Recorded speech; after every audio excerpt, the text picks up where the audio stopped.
Yep. A little ET to get you fired up this morning. Again, a lot of it's inspiration and motivation, but I hope you're taking some things from this. I hope you're understanding some of the stuff that we've been talking about every time we hop on these calls, that you're taking this knowledge, you're applying it now to your life. You're applying it to your life. Competitive stamina. Do you have stamina to go after your goals and dreams? At a certain point in time, success becomes about stamina. At a certain point, if you've been doing something for long enough, it becomes about your stamina, your ability to continue to go, not just start and stop, not just change.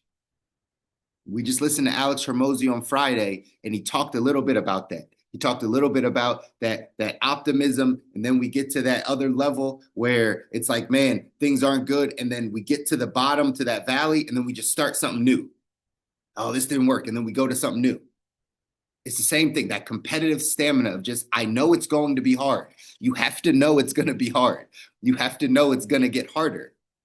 What do I always tell you? My mindset, I don't know if this is your mindset yet, but my mindset is life does not get easier. We get stronger or not. It's our choice. But life, actual life, like what you are about to go through for the rest of your time here on earth, will not get easier. There will be more of everything. That's my mindset. I don't know if you have that mindset, but that mindset keeps me knowing that I got to stay in the gym. I got to stay in the mental gym. I got to stay in the emotional gym. I got to stay in the spiritual gym. I got to keep getting better because it's going to keep getting harder. That's why I do this. That's why I keep showing up. That's why I keep putting myself under the pressures. So you have to build that competitive stamina, that stamina to say, I'm just going to keep going. It's a mindset, y'all. It's a mindset. You have to think of life that way. You have to understand that that's what you're putting yourself through. The second thing you heard in there a bunch is your vision written down. You guys are going to get sick and tired of me saying it, but I'm going to say it to y'all forever. Do you have your vision written down? Is it clear? Is it plain? Do you read it to yourself? Do you have a vision? Do you know where you're going? Do you know where you're going? Not the wish, right? The wish is just, I wish I made $1 million. I wish I hit the lottery. Not the wish, the actual destination, the thing you wrote down that said, man, my life is going to be when I feel that. And then we grow into that person to get to that life. The vision, it starts with the vision. It starts with what you write down. It starts with your vision for your health, the vision for your family, the vision for your finances, the vision for your business. It starts with that. It has to be written down.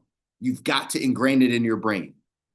Or are we the people that's, oh, so many things that I want and I don't know what I want because there's so many things, because you haven't taken some time in solitude. We've talked about that, right? Last week. In solitude, getting quiet with yourself, spending time with just you to write down what it is that you actually want.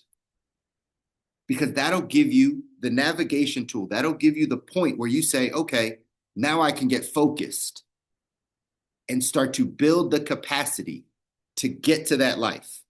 It's not the destination. That's the start. The start is writing down the vision, but it's not about that. It's about who you got to become to get that. That's why the vision has to be so big. That's why it has to be a God-sized dream. That's why, because it's pulling you to become different, to be that eagle that ET was just talking about, that continues to soar, that continues to get to different levels. Your dream, your vision has to be so big that it pulls you to other levels. And that's going to shape who you are. That's going to shape the man or woman you become.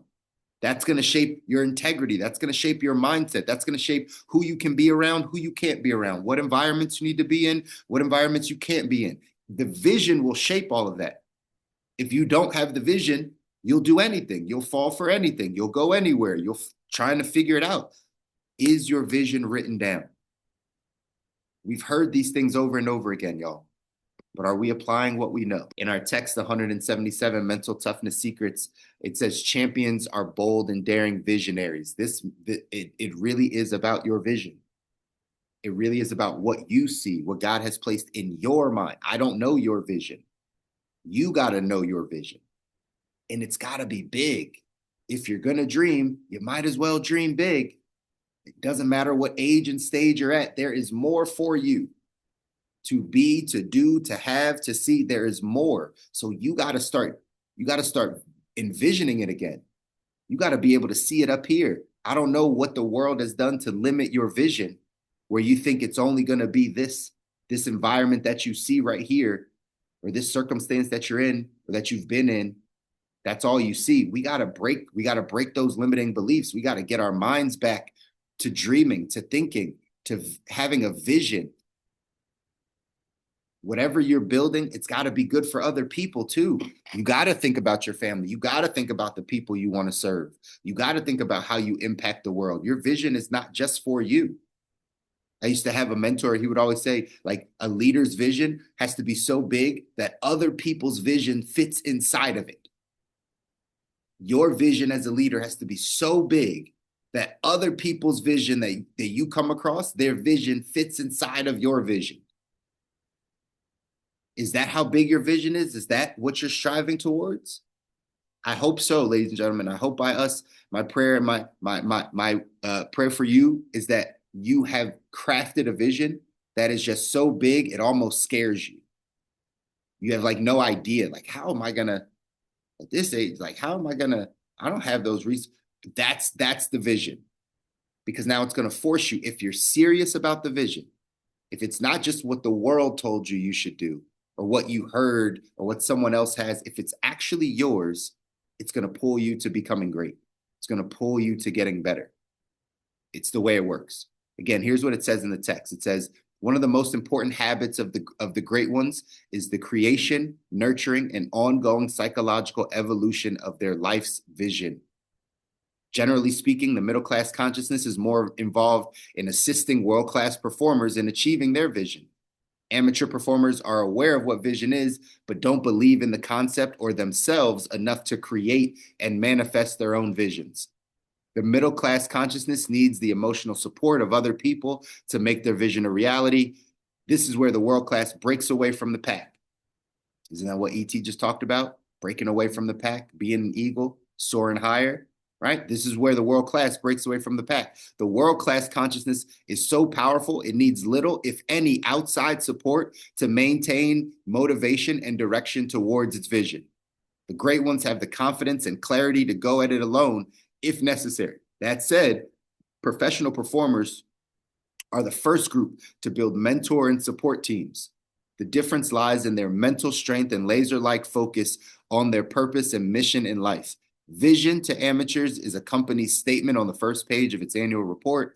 Vision to pros is a clearly written 10 to 20 page on average double-spaced document that they see as their personal declaration of independence.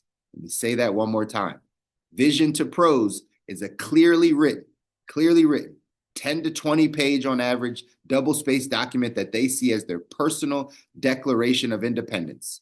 Do you have one of those? Do you have one of those? It says it is the result of years of soul searching and self-discovery. It's the reason they're doing everything they do. They read it every day. They think about it all the time. All the great philosophers of the last 2,000 years have agreed on at least one thing. We become what we think about. We become what we think about. Champions know this. So they think about their vision all the time. This is the primary reason for the psychological separation between the good and the great. Good performers turn off their vision when it's quitting time. Great performers never stop thinking about it. As a result, when the good and the great go head to head, it's a mismatch at the start. The great ones create their vision, and then their vision creates them. The great ones create their vision, and then their vision creates them. This is everything I just told you, said a different way. This is everything you heard E.T. say, just said in a different way. Success leaves clues. First, the belief that like what we're saying is right. Like this is how you do it.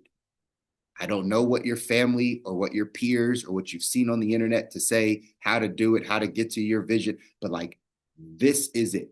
You have to write it down first, and it has to be so clear, and you have to read it every day to yourself over and over and over again, so that eventually That vision that you can't even see how you make it happen changes who you are, and then it becomes a reality. That is the process. Easier said than done. I will constantly remind you, I'm not here to tell you this stuff is easy. None of it's easy. It's just worth it if that's the life you want. It's if this is what has to happen. If you have not taken the time to break away from the noise, if you have not gotten quiet, if you do not take an hour for yourself a day, if you do not take time for yourself a day to get quiet, to just figure out, what is it that I really want? What is it that I really want? And it's okay if no one else supports what you want. It's yours. It doesn't matter. It doesn't have to be favorable to your family or to the world or to it doesn't matter. It's what you want in all the areas of your life. Your personal declaration of independence. This is how I get free. It's because these are the things that I see. And it's going to be so big and it's going to be so grand that you're not going to understand how to even do it. But it's going to be so emotional for you that it's going to make you cry when you think about it. It's going to give you butterflies when you think about it. It's going to get you excited when you think about it. So you have that internal motivation to get towards your vision every day, just like E.T. talked about. He can wake up at 3 a.m. He's so grateful for the opportunity. It doesn't matter. His vision is so clear. He wants to keep going. We all need that in our lives. You need that in your life. Something that is constantly pulling you. So it's not like, oh, it's Monday. Oh, it's Sunday. Like we can't have that when we're going after the life we want. So you got to create this vision, yo. You got to create this vision. You got to write it down. You got to read it to yourself. And then it has to stretch you. It has to stretch you so that you become better. You do things differently. You operate differently. If you do have the vision written down, let me talk to you guys that have it written down, that have been listening to me for a year or 2 years or 3 years or whatever it is, and you actually wrote your vision down. Then it becomes about the work. After the vision is plain and you've written it down and it's the God-sized dream and goal, after you have that, and then you start reading it to yourself every day, now it's the work. How close are you getting? Are you moving towards that vision every day? If you have a vision in your health, does your actions on a day-to-day basis actually, are they congruent with that vision? If the vision is written down about your finances, in your day-to-day with your finances, are you in alignment? Is it congruent with the vision? In your relationships, in your business, in your spiritual life, are you now, if the vision is there, are you now doing the work?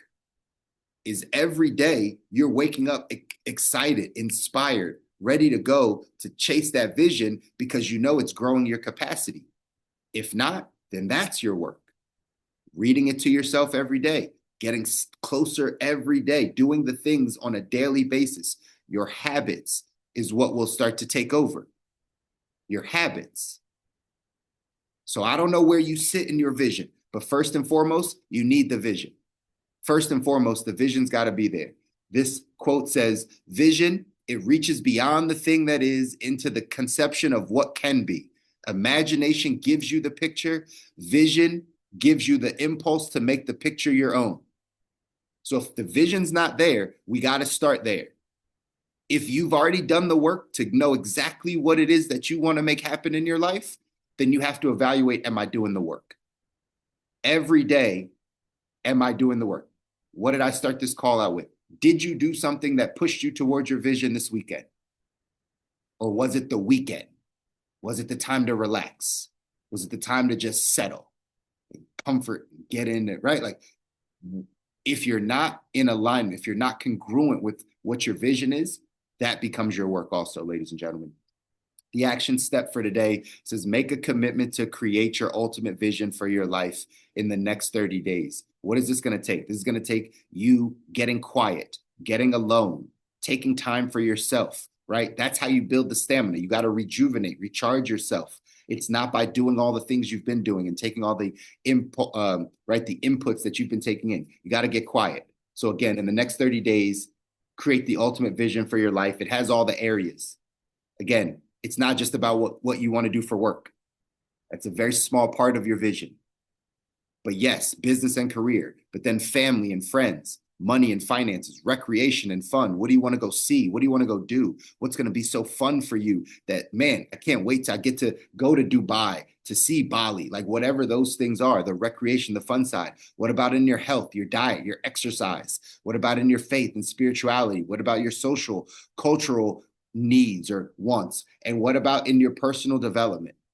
You can write these visions as independent components or include all of them in one long vision. Use as much detail as possible to define what you want to be, have, and do in your life. That's why it's a 10 to 20 page document. This is not a one page, I got 5 things down. That means you haven't thought about it. That means you haven't thought about it. Remember back in school, right? When they were like, write the essay, and like somebody comes back and just writes a little paragraph. It's like, I clearly know you didn't spend any time doing this. That's the same thing about your vision. You bring me back this little 5 sentence thing. I know you clearly didn't think about this. Like you weren't. That's why it's 10 to 20 pages, all these things. It says the last step is important. Write about why you want these things to manifest. Write about the why. You have to know why. There's a saying that says your why should make you cry. You got to know why you're doing this. Include as much emotion as possible. Describe the feelings that you are trying to create through the achievement of your vision. But you got to have the vision written down. I'm proud of y'all for sticking on the journey, but you got to keep going. If your vision's not written down, write the vision. If your vision is written down, let's do the work every day. You don't get the days off when you go after a life you don't need a break from. You don't get the days off. You got to keep going. You might not move as fast, but you got to keep going. It's a consistency. It's stamina. That's what you're building, y'all. I love you guys. I want you to win. You deserve it. Your families deserve it. Sometimes we need to be harsh about these things. We need to be hard. You need to hear this stuff more often so it becomes your mindset. So when I'm not here, when I'm not around you, you still do it. You still go. You still have the motivation, the energy to continue to get after it. Because life's not going to get easier, right? You're going to get stronger. Or not, your choice. But I know you will. Go out, do something today that scares you, that your future self is going to thank you for. I'll see you guys back here on Wednesday. Love you guys. Take care.